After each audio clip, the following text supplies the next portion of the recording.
Hi, everyone. We have Salmine Sassi with us today. I'm so excited to be talking with her on the topic of corporate venture building.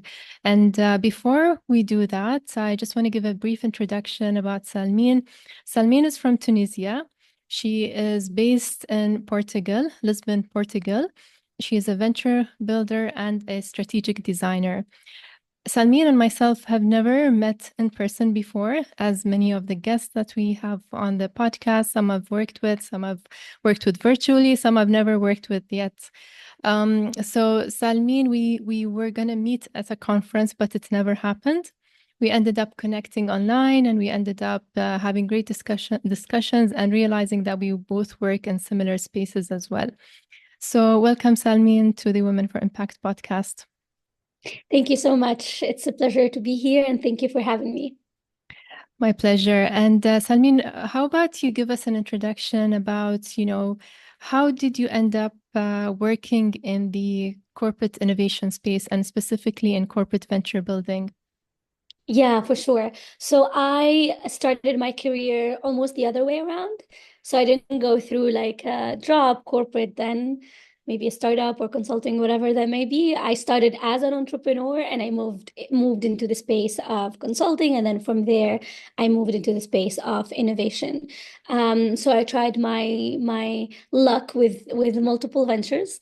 And then that led me to the space of, let's say, startup innovation, where I designed program for certain accelerators or incubators. I mentored, I worked with startups to help them go to market or achieve PMF or fundraise, de-risk their models, so on and so forth.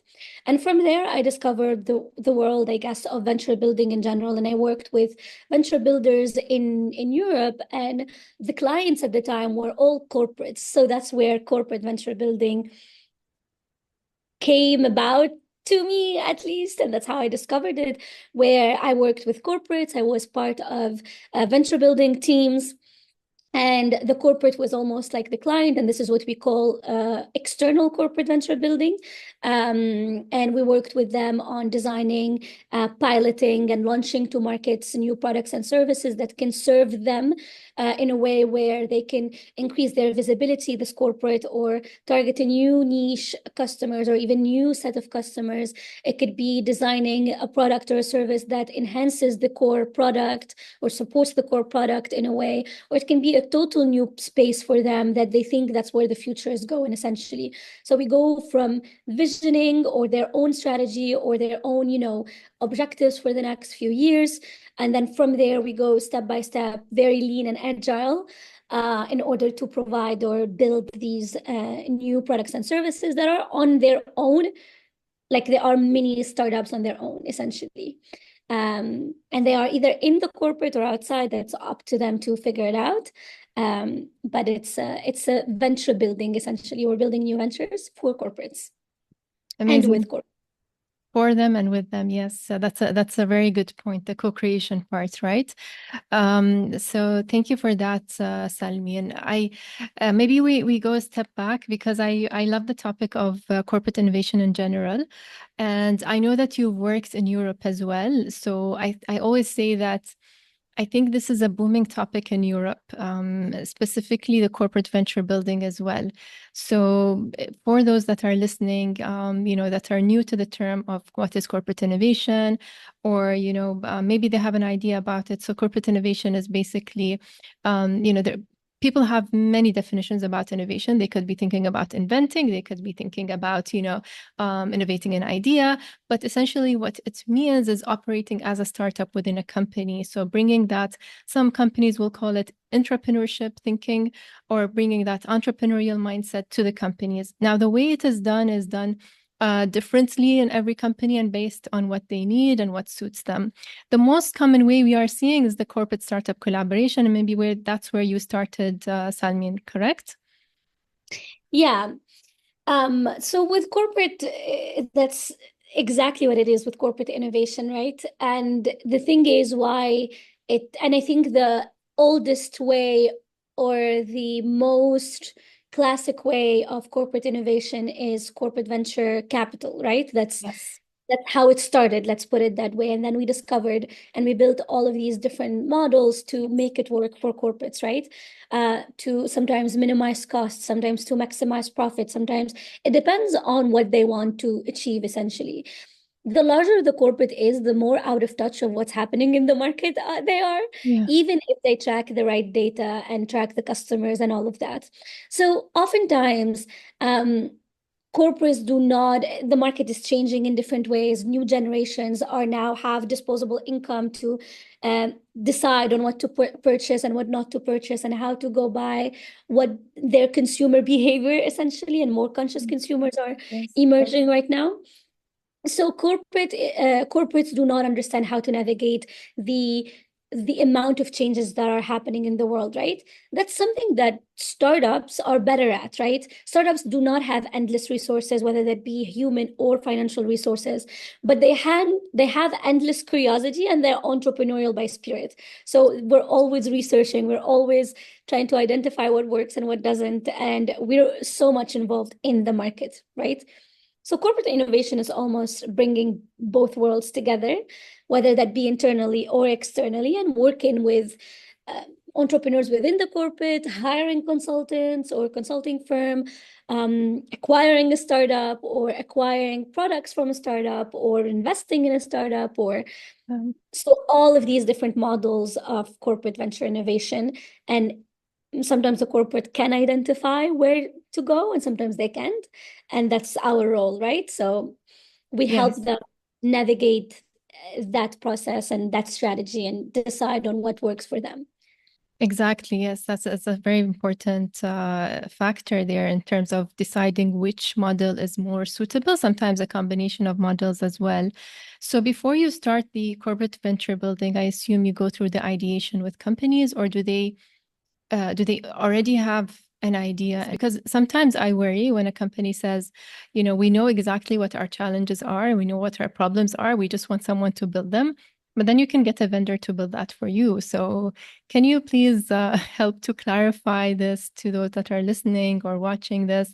What are the advantages that you have in corporate venture building, going either through ideation or whatever steps you do before that versus just hiring a vendor to, develop an idea that you thought about and you think that your customers want and you're very sure of it. Yeah. Yeah, it's related to the same reason why 99% of startups fail, right? Is we're not doing the right discovery and market Yeah. research, so on and so forth. With corporate, sometimes it goes even further than that because there's a huge amount of investment that goes into whatever idea that they have that ends up not working, or the product is not the right product, or the market is Yeah. not the right product. So they don't even achieve problem solution fit, let alone product market fit. So, for example, if we want to look at how we will do things with corporates, right? Usually we would start from market research, discovery, maybe even a step before that would be visioning and understanding what the corporate itself wants in order to do that market research and discovery that would lead us to ideation, right? But I wouldn't start with ideation first. We can give an example of X corporate in oil and gas, for example, and they want to go into renewable energy. They could have, different angles of looking at things. They could already think of a specific idea, or they could have a specific space they want to go into. Great. We will take all of that information. We will take, even if they have like a strategic plan, I don't know, a quarterly plan of what they want to achieve. We will take all of that, but we won't take it just as is. We would like to do more research. And the research happens internally and externally, external environment and local environment as well. So we're trying to study everything that's happening in the market, almost like Porter Five Forces in a way. Yes. Yeah. Um, so we want to identify yeah, we want to identify X companies working in oil and gas across the world. What are they doing? How are they going into renewable energy? What have they built any new products or services?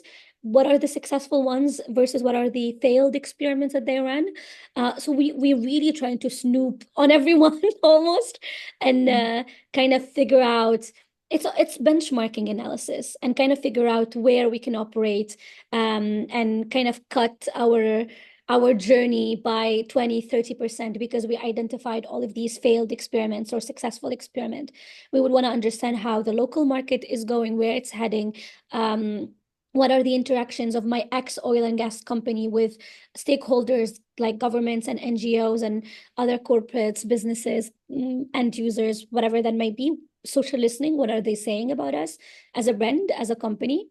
And then I would look internally as well, right? I want to sit down with the C-suite. I want to sit down with the employees, the people in innovation and strategy and operations, specifically R&D. What type of information do they have? Where's their head at? Sometimes, and this happened where you set the visioning session, the C-suite is telling you one thing, then you go a layer to, managers and employees, and they're like, nope, it's not going to work out because they know better, right? They are listening to the customers. They're in direct contact with customers. So they know better. So talking not as many people as possible, but to the key people to that vision that corporate sorry. And then it's a matter of also maybe even a step before identifying if this ex corporate wants to go in which direction. Is it more of corporate venture building? Is that external venture building or internal venture building? Is it more corporate venturing unit where I'm buying exclusively from new startups and pre-seed and seed startups? Is it a corporate venture capital where I'm investing? Is it can be also even corporate acceleration, by the way. Is it more of like acquisition? So that's also questions that we can help corporates identify based on their strengths and weaknesses and the opportunities and threats in the environment and market they are in. So in studying both, we can give them the right, at least advice, and they decide, and then we move forward with whatever they decided to build. Amazing. And you said inside of the company and outside of the company. You mean it could be like a startup initiative outside of the company or a project implemented inside of the company? Is that what you meant? When Um, Yeah, with or corporate venture building, not entirely with startups, right? With corporate venture building is genuinely like for the corporate with the corporate, where we don't have a lot of interactions with startups at that level, not like corporate venturing unit, not like corporate accelerators, so on and so forth. Internally, where I have an internal team, I have an innovation department or a strategy department that has a team that works specifically on strategic foresight, identifying what's going on in the market, and then doing the whole process, right? The market research, the ideation, prototyping, and testing until I get to a pilot with in a specific space that the company is interested in, or maybe based on their yearly milestones. It could be whatever the corporate wants, right? Based on their strategy. But internally, me as the corporate employee, that's my job. Essentially, I'm innovator or I'm a research and development teams also can do a lot of that because if anyone knows, they know what's yeah. going on. Yeah.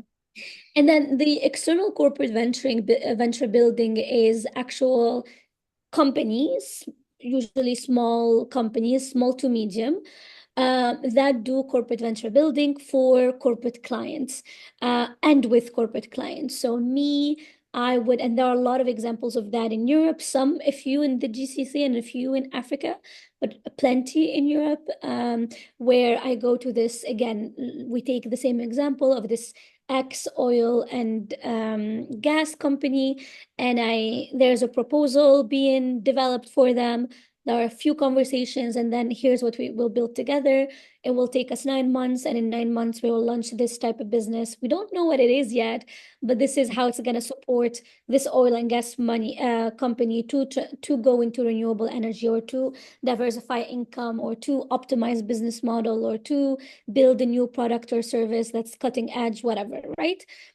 Innovation can be on a lot of like a huge spectrum of things, right? It's not only the product itself. So that's more of like external corporate venture building. Okay, got it. And how important is it to have a culture of failure for companies before you start that initiatives? Yeah, it's such an interesting question. The way we're looking at failure is very unhealthy Mm, on both ends. Yeah. I feel like the world in general, there's a lot of polarization happening and there's a lot of black and white, but people do not realize that we're not that. We're definitely very gray and all of Yeah. the colors in between. And I see two narratives about failure. At the corporate level, failure is no, no, no, no, no. Everything needs to be successful. And if it's not successful, we need to make it successful. And failure is the worst thing that could happen to anything, right? Yeah. Um, on the startup level, there is fail fast culture. Fail fast. It's okay to Yeah. fail, whatever. Both are very toxic. Both are very bad. True. At least in Yeah. at least in my Yeah. book. Yes, fail, because with Mm. failing you learn a lot, but also the culture of fail fast is really wrong as well. That's I mean, true. fail Yeah. fast comes from the lean space where you need to experiment and identify what works and what doesn't, but it's not really fail fast, right? Because sometimes you run an experiment and it's a failure, but what you're actually the phase you are in is a success, and then you end up giving up on something that could absolutely work. You end up giving up on a potential pivot that can make you like $1 million in revenue. um both are really wrong. The way Mm. I view failure is, this is where the agile methodology and agile way of doing things is the best way of doing things, because I'm taking a full-on phase with its own milestones and objectives, and I'm almost breaking it down into very, very small sprints. And I say very, very small. A sprint is not 1 month. A sprint is not 10,000 tasks to be done. And it's definitely not 10 cooks in the kitchen making decisions. And right, the sprint is very, very small. There's one team lead that is leading that sprint, going from phase from 1 to 2. But I'm not judging, or I'm not just making a decision on a whole phase of the business life cycle or product life cycle based on one sprint. So I'm not trying to fail fast. And I'm also not saying failure is a bad thing. I can say this experiment is successful, failed, or inconclusive, and move forward to the next one and move forward to the next one. But I can know that, for example, I launched a digital campaign on Meta. I used these keywords. It didn't work out. It didn't stick, whatever. I didn't have enough clicks or acquisition, whatever. Well, that doesn't work, right? Small failure. But then I ran same campaign on Meta, targeting the same exact people. I used different keywords. These are the keywords. Success, right? I mean, I'm testing the same thing almost. Yeah. It's not a failure. I'm Mm. just identifying what works and what doesn't. Yeah. Yeah. Um, so it's a lot of, we need a lot of flexibility and openness to like testing with, and realizing as well that we're trying to test with as as low cost as possible. And that's also always like the objective, to test as much as possible, but not to like break the bank while doing that. Yeah. And not to be in love with whatever we're doing and think this is the Yeah. best thing ever. Always being in the mindset, again, it's the growth, flexible mindset of, okay, I don't know, I'm not the person paying for this, so let me go and ask that person, because you never know. And being in the mindset of there are risks and I need to think about those risks that can arise and mitigate them. uh, those are like the more flexible growth mindset that I need to have about failure and risk and mitigations and all of that. How did you see, I don't know if you faced this experience, but how do you see the difference of the failure appetite in Europe versus the failure appetite in the GCC region? Now, I know, like, for example, for my experience in the GCC region, there's less of failure appetite, but I want to know, I'm curious about, your experience in both regions. Yeah, it's very interesting.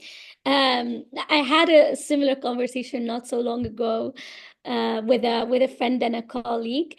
And the GCC, and maybe I'm gonna give three geographies. The GCC, Europe, and Sub-Saharan Africa have three advantages and three disadvantages each. Mm. In Sub-Saharan Africa, entrepreneurial spirit is the highest I've ever seen. In Europe, Wow. entrepreneurial spirit is not very high. And in the GCC, maybe even like the lowest I've ever seen in Europe. And in the GCC is right in the middle, right? It's getting there. An entrepreneurial spirit is very tied to taking risks. It's very tied to also taking calculated risk. I'm gonna put it that way. And so I'm either taking risks because, I mean, it's either fun, I can afford it, um, it's part of my personality, my risk appetite, or because of necessity. So risk comes with from necessity, I Yeah. think, as well, Yeah. or in Yeah. more than it is coming from a goal. Yeah. So that and entrepreneurs of necessity across Africa are higher than entrepreneurs of Mm, opportunity. mm, Um, and the more comfortable, the more good you are, mm, I would believe the least risks you're gonna take or the least mm. entrepreneurial you're Yeah. gonna be. True. True. So I think that level of I'm not gonna say like shake the ground. Shaking the ground under your feet Yeah. is important for you to build that more of like flexible growth mindset and build a better risk appetite. And with risk appetite, no one is saying drop your job and go build a business. No one is saying that. But start working on it between your 9 to 5. Yeah. My current client in the GCC, and I have two in Saudi Arabia and one in Dubai, are still working their 9 to 5, and but they're working on their side hustle in the evening on the weekend, and they're achieving goals. I'm going to tell you, they're all burnt out. They're all very tired, but they're Mm. still making it happen. They're still making it happen, right? That is taking risk. I still have my 9 to 5. This Yeah. is not my side hustle. This is how I'm going to quit my 9 to 5, and that's perfectly fine, right?